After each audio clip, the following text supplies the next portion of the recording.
ঘোষ। নমস্কার। কবিগুরু রবীন্দ্রনাথ ঠাকুরের কবিতা হারিয়ে যাওয়া।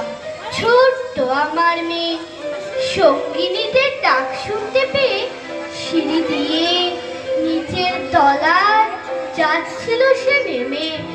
অন্ধকারে ভয়ে ভয়ে থেমে থেমে হাতে ছিল প্রদীপ খানি, আঁচল দিয়ে আড়াল করে চলছিল সাবধানী। আমি ছিলাম ছাদে তারায় ভরা চৈত্র মাসের রাতে। হঠাৎ মেয়ের কান্না শুনে উঠে দেখতে গেলেন ছুটে।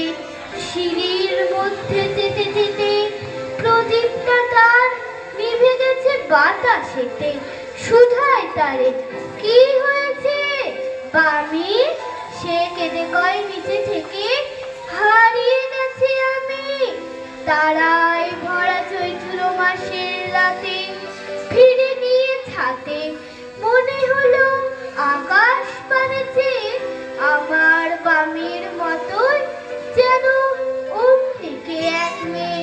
নীলাম্বরের আঁচল খানি ঘিরে দীপশিখাটি বাঁচিয়ে একা চলছে ধীরে ধীরে।